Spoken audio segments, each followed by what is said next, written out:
This segment of the Sports Narrative Radio Show is backed by Xena Communications. Internet, Wi-Fi, IT, cloud services, and security cameras. Get connected in your home or office today. Call or click for your free consultation in the DFW area. If I'm Carolina, I say, you know what? I dare you to run the ball because my defensive line can control the front. So if they control the front, you've got those fast linebackers running around in space. The difference will be what can that Carolina secondary do. I think that actually might be a weakness in this thing because obviously Josh Norman has been unreal, but you got two guys that you basically pulled off their couches on the other side. If you had a quarterback who could get the ball downfield, it'd probably be a problem. And that's going to be the interesting thing. You don't. And then that's the thing, too. And if you look at the actual numbers with Carolina, defensively, they've allowed 5,167 yards on the season compared to Denver at 4,530. So it's not terribly close there. However, when you look at points allowed, Denver has allowed 18.5 points per game, whereas Carolina has allowed 19.3. Wow. So really, really close there. Basically 1 point differential between these two defenses. Crazy. But it would look like the passing yards are where these teams really separate, where Denver's allowed just under 3,200 passing yards, Carolina at about 3,750. Right. And I think who's going to get the ball downfield for Denver? That's the thing. It's not going to be Peyton, and it's not going to be Osweiler, and that's why I think it is a low-scoring game. Right. And so this thing goes into the fourth quarter. Both teams are struggling to get into the 20s, and whoever breaks 20 might be the team who wins. And the other thing is you've got the big factor of Carolina and the ability to put that pressure early on. They're one of those first quarter teams that absolutely will just drown you early. So and we saw that worked 2 years ago when the Broncos were in the Super Bowl. They got absolutely buried in the first quarter by the Seahawks and never recovered. So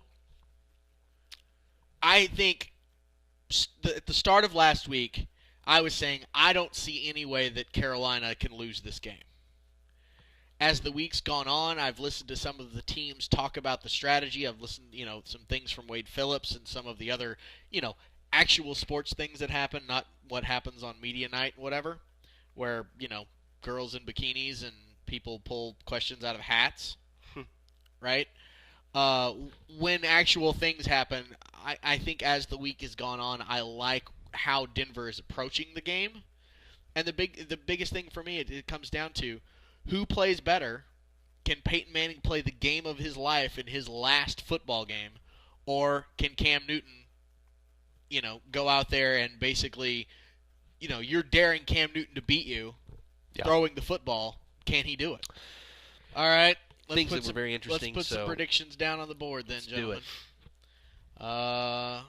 All right, let's start with our guest here before he dies. Yeah, the Zeke is getting me really worse is. and worse by the hour. Boy, man, Zeke has got you. It's kicking your ass. All right. Damn mosquitoes. So, final score, Super Bowl, your prediction, Mr. Darren Boyd. Well, my heart is telling me Carolina. But I'm going because we have a huge Denver Bronco fan base. Give me the Peyton Manning riding off in the sunset, 21-17. The Denver Broncos. He pulls a John Elway. And I got crickets. Right now, by the way, the odds currently Carolina is sitting at 5.5 favorites, over under at 45. Well, give me the Broncos on that too. All right. That's rich. Mr. Copening? Yeah, I like the Broncos to cover that 5.5, but I like Carolina to win. Final score of 24-21. They'll even on the over-under. That's probably a good safe bet there, right, Vegas-wise. I think it's going to be a low-scoring game. As I said previously, I went into the week thinking there's no way that the Broncos could win this game. And then as the week's gone on and I've listened to some of the people, I'm thinking, I think if they schemed it up right, if they come in with that number one defense, if it plays up to snuff, they've got a chance to limit it. And can Peyton play the game of his life? Like I said, I think if you're giving me 5.5 points, I'll take the points all day long. But at the end of the day, I think this comes down to who makes the biggest mistake, and I just don't believe in Peyton Manning's arm. But I'm going to take a very close game. Give me 24-21 Panthers. Though I'll be rooting like hell for Peyton just because I'd like to see him go out on top. Great minds. Yep. Find more by subscribing to this channel and visiting us at www.thesportsnarrative.com. Join us every Tuesday at 9 p.m. Central for a live edition of the Sports Narrative Radio Show hosted by Xena Communications.